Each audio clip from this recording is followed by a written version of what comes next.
Afternoon. I want to tell you a story. Imagine it's spring.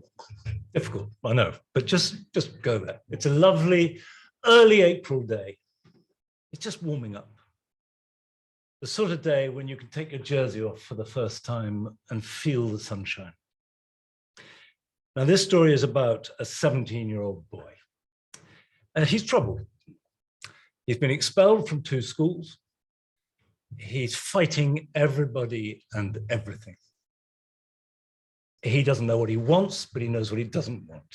He's mixing with the wrong people. He's drinking, but he can't hold his drink. He's taking bad drugs, and he hasn't got a girlfriend because he doesn't know how to get a girlfriend.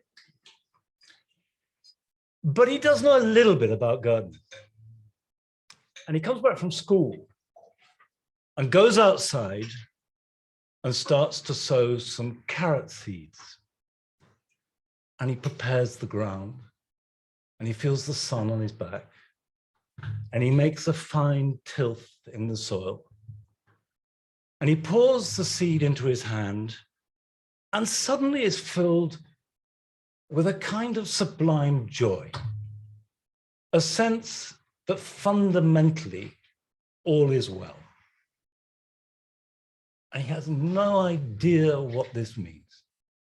No idea what to do with that knowledge. And then that night, he has a dream that his fingers grow down into the soil and become roots, and grow deep and deep and deep down. And when he wakes in the morning, he's gained a kind of new trust in himself, in the earth.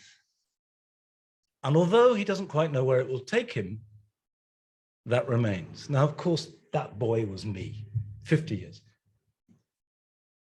And I have spent the rest of my life using the earth, not the abstract idea, but the ground, the soil, the dirt, everything beneath your feet, using it to heal myself.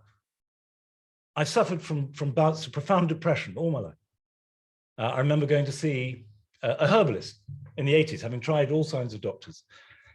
And he fed me various vile liquids, and I would go in and he would say, "How are you feeling?" And I said, "Well, I'm spotty, my hair's falling out." My best. "Marvelous," he'd say, "it's all working, all the toxins are coming out."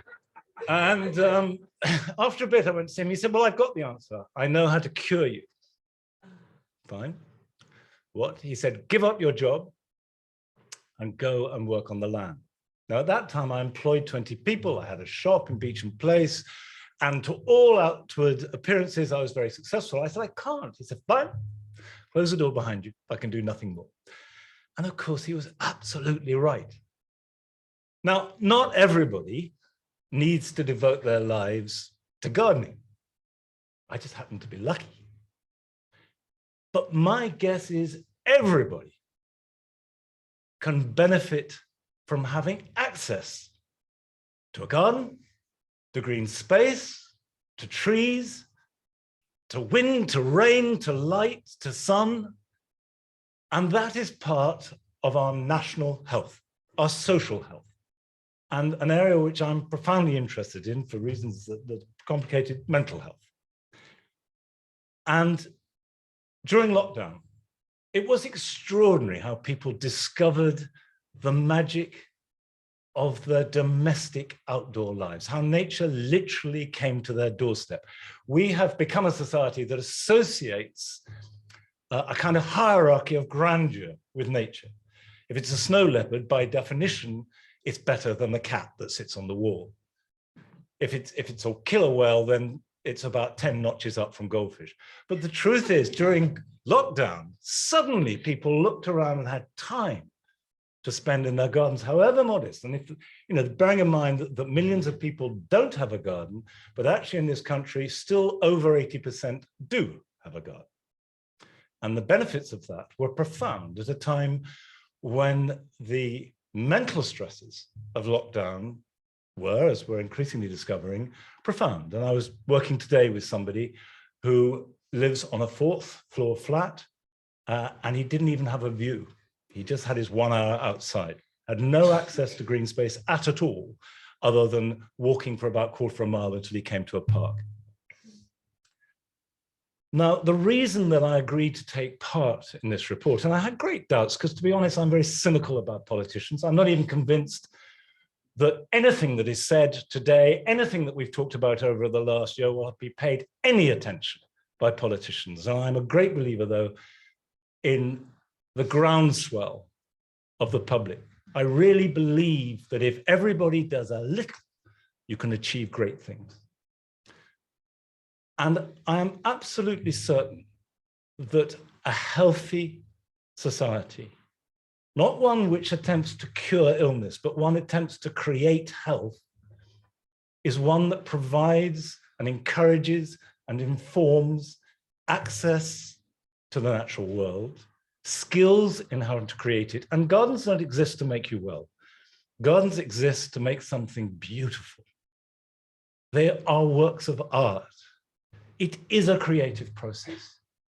I was president of the Soil Association for many years, and we ran a food for life system where we encourage children at schools to grow vegetables, to teach them how to cook it. And really what we discovered was the most important thing, they taught their parents how to cook it.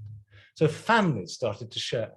And this process of sharing, of bonding, doctors are now increasingly prescribing green prescriptions and medicine. And we know from very good evidence that people's anxiety and depression and loneliness is dramatically improved simply with a few hours in a garden with other people, looking after plants, investing in a future that works to a natural rhythm. You put a seed in the ground and it will grow. You plant a bulb and next spring there will be a flower. And that rhythm of hope, that rhythm of trust has to be part of our health.